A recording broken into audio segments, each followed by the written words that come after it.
This is a जे। एक बहुत ही popular सा वर्ड चला रहा है जेन जी, यानी जनरेशन जेड।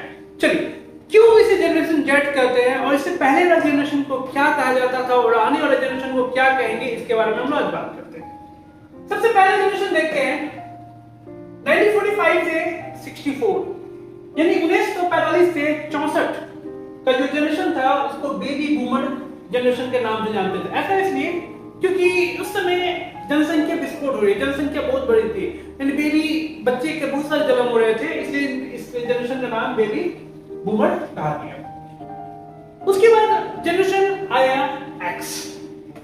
जनरेशन एक्स में क्या हुआ, जो भी बच्चे हुए वो डेवलप कर रहे थे, उनका जो मेंटल हेल्थ था वो डेवलप कर रहा था, उनका सोचने समझने की शक्ति भी डेवलप कर रहा था। इसको हम लोग जनरेशन एक्स के रूप में लाए, इसको 1965 से 1979 के रूप में ले चलते हैं। फिर धीरे धीरे हमारे समय में, या बोल सकते हो हमारे समय में ही बोल सकते हो, जनरली उसी के समय में हम लोग भी है, तो उसमें मोबाइल आए, टीवी आए, ठीक है, यानी टेक्नोलॉजी का आरंभ हो गया था, टेक्नोलॉजी बढ़ना स्टार्ट कर दिया था। इस जनरेशन को बोलते थे जनरेशन वाई, यानी 1980 से लेके 1994 तक के जनरेशन को क्या बोलते थे, जनरेशन वाई।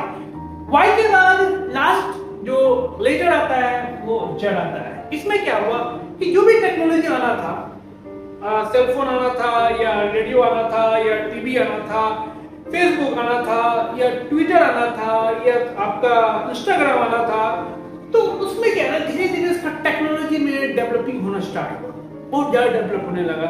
ठीक है, तो डेवलप होने के बाद जो जनरेशन आया, जिस जनरेशन में ये डेवलप हुआ, उस जनरेशन में जो बच्चे जन्म लिए उनको आप जनरेशन जेड बोल सकते हो, जिसको शॉर्ट फॉर्म में बोलते हैं जेन जी।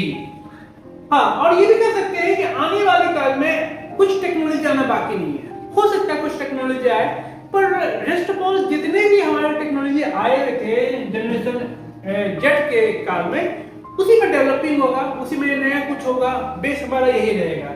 यानी आफ्टर 20 ईयर के बाद अगर जो जनरेशन आएगा उसको जनरेशन अल्फा के नाम से जाना जाएगा, शॉर्ट फॉर्म में जेन अल्फा बोल सकते हैं हम लोग। चलिए, तो मिलते हैं हम लोग नए वीडियो के साथ। Wish you best of luck for all Gen Zs. Bye bye.